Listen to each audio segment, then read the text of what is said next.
Welcome to eBible Fellowship's Evening Bible Studies with your host and Bible teacher, Chris McCann. For more studies, visit our website at www.ebiblefellowship.org. And now, here's Chris McCann.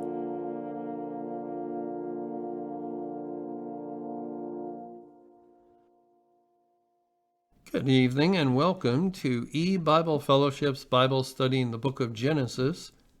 Tonight is study number 27 in Genesis chapter 35, and we're reading from verse 22. And it came to pass when Israel dwelt in that land that Reuben went and lay with Bilhah, his father's concubine, and Israel heard it. Now the sons of Jacob were 12.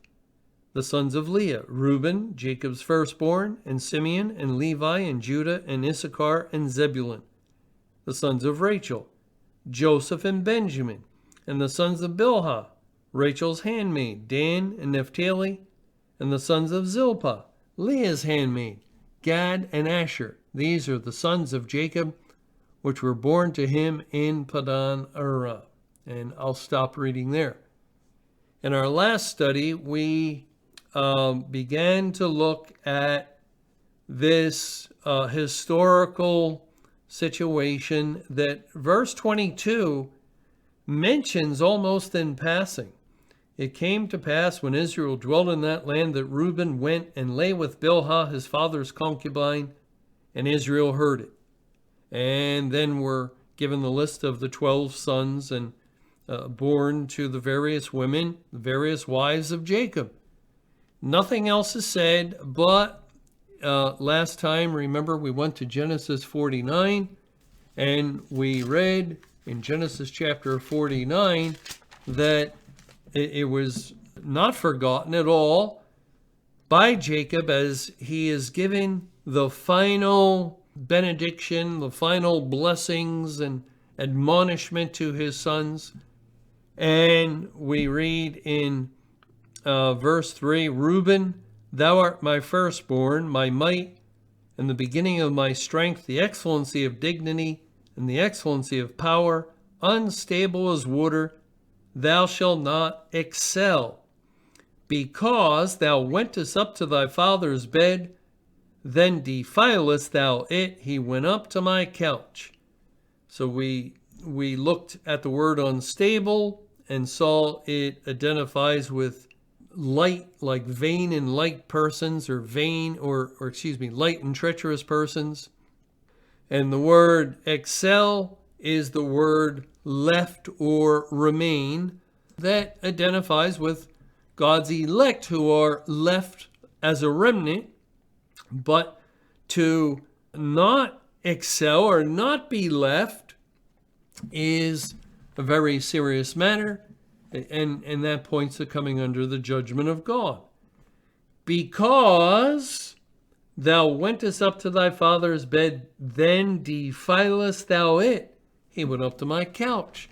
And we also saw in 1 Chronicles chapter 5 how serious a matter this actually was, as we read in verse 1 of 1 Chronicles 5. Now the sons of Reuben, the firstborn of Israel, for he was the firstborn, but for as much as he defiled his father's bed, his birthright was given unto the sons of Joseph, the son of Israel, and the genealogy is not to be reckoned after the birthright. Okay, so we clearly see Reuben lost the blessing of the firstborn son, just as Esau had done before him. And the reason is given because, or for as much as he defiled his father's bed. Same thing Genesis 49 verse 4 told us, and it's the same word, defiled. And this word defiled reveals a lot. If we go to Leviticus chapter 18, Leviticus 18, I'll start reading in verse 6. And it says there, none of you shall approach to any that is near of kin to him to uncover their nakedness. I am Jehovah. the nakedness of thy father or the nakedness of thy mother, thou shalt not uncover. She is thy mother. Thou shalt not uncover her nakedness. The nakedness of thy father's wife shalt thou not uncover. It is thy father's nakedness. And here it is important to make this distinction that Reuben went into his father's wife, his father's concubine, not Reuben's mother. Reuben's mother was Leah. And yet God says in Leviticus 18:7 that if one did go into his father's mother, that would be a sinful thing that is forbidden. You're not to uncover the nakedness of your mother.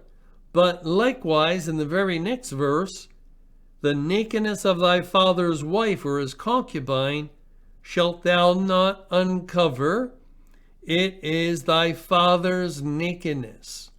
And that's something we'll see repeated several times concerning going into one's father's wife is, in a sense, uncovering your father's nakedness. And in this chapter, in Leviticus 18, following verse 8, there's a whole list of various kin relationships, family relationships, and God makes the same statement. You shall not uncover the nakedness of a brother, sister, mother, and so forth.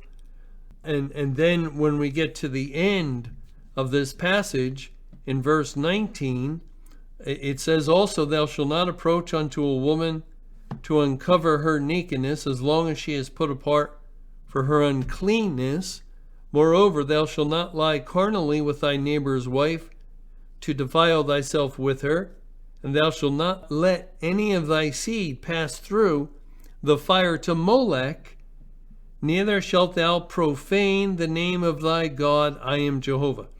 And the word profane is the word defiled that was in 1 Chronicles 5:1 and also in Genesis 49:4. And I think this is sort of a closing statement as far as these family relations are concerned. In other words, it's not just letting your seed pass through the fire to Molech that profanes the name of God, but so too would be lying with thy father's wife and any of the sins that are listed in the previous verses. This is something that defiles, profanes the name of God. And therefore it is forbidden. It is against the law of God.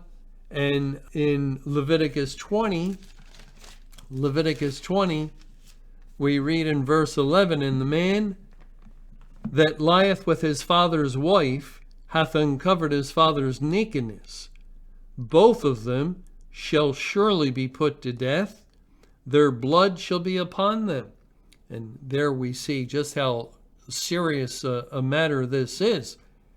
If a man were caught or found out to lie with his father's wife, again, it's something that is said to have uncovered his father's nakedness, and we'll look at that a little later to try and understand that. That's actually the key to understanding this whole thing spiritually.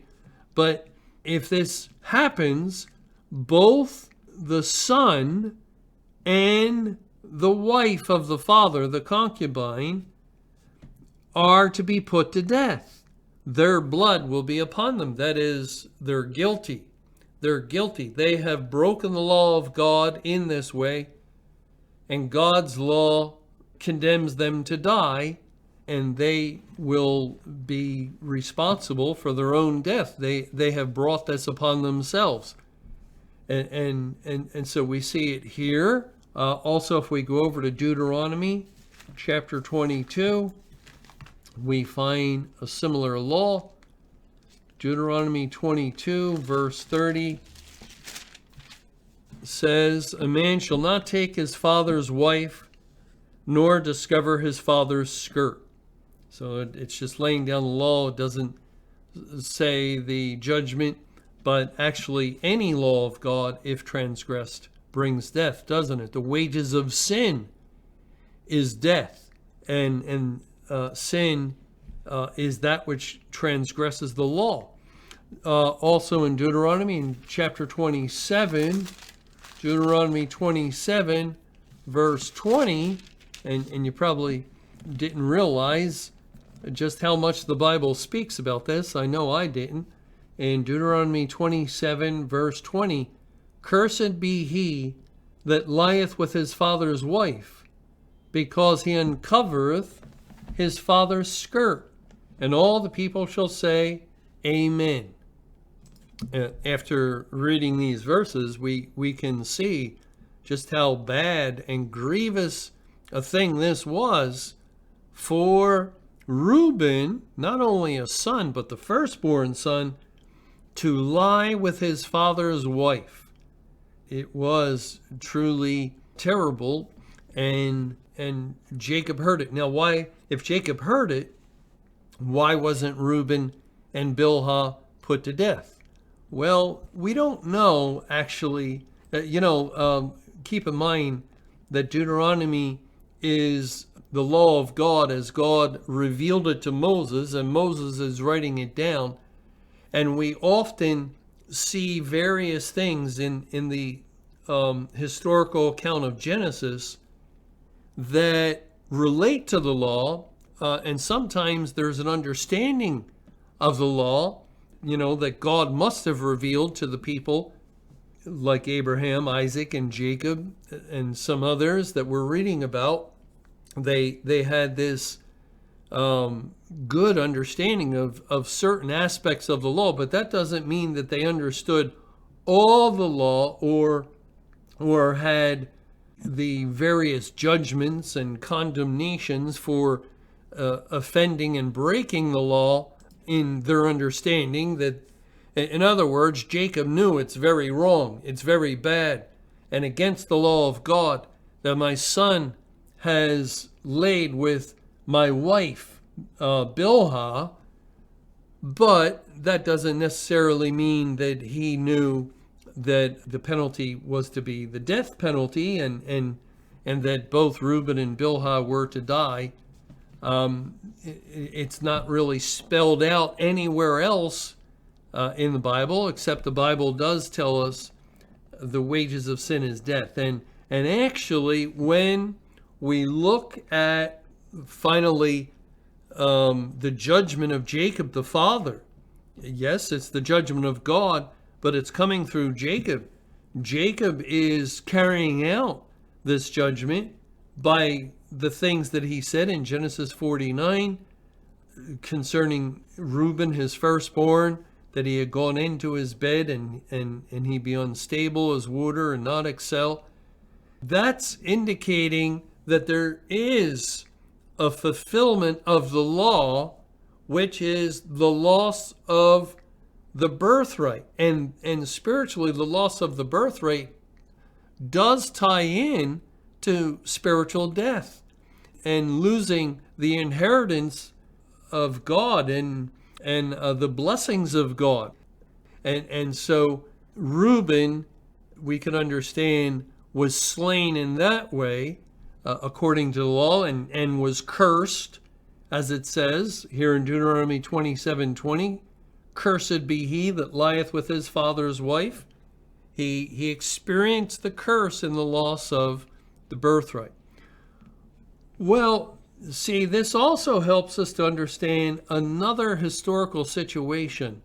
And we now, I think, looking at these verses and seeing just, again, how very serious it is to lie with one's father's wife, we can understand some of the language we find in 2 Samuel chapter 16 concerning Absalom. When he received wicked counsel, according to circumstances, it may have been wise worldly counsel, but it was certainly wicked against the commandments of God.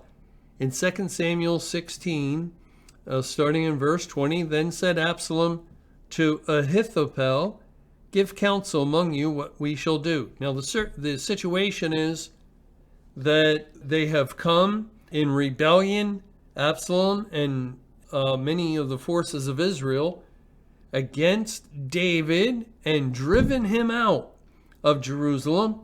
And now, what should I do? What is the next step? Absalom is asking this counselor.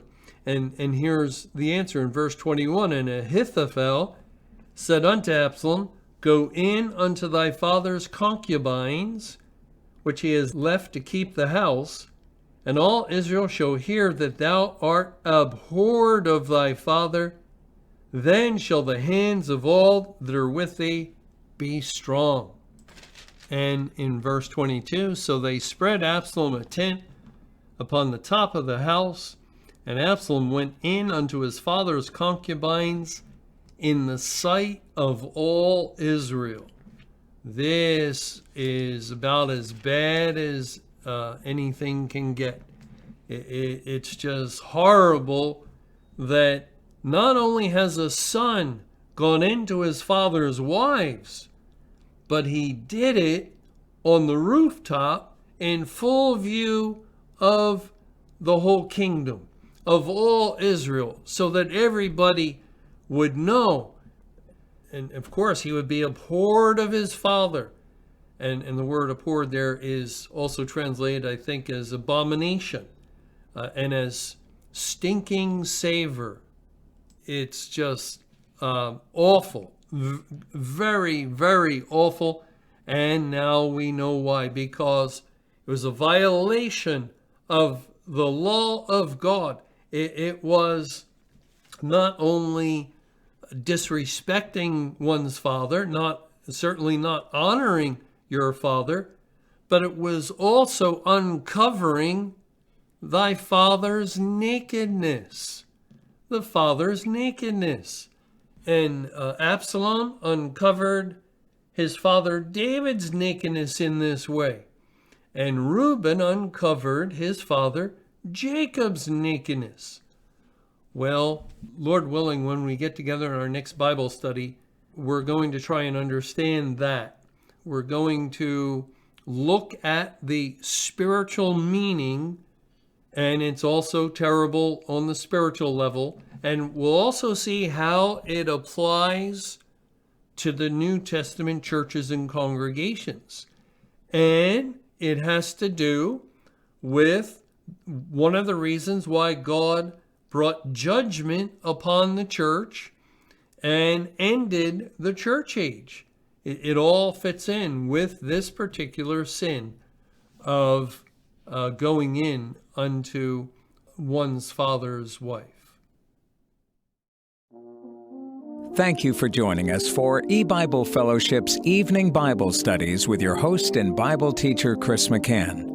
For more studies and information, visit our website at www.ebiblefellowship.org. Until our next Bible study, may the Lord's perfect will be done.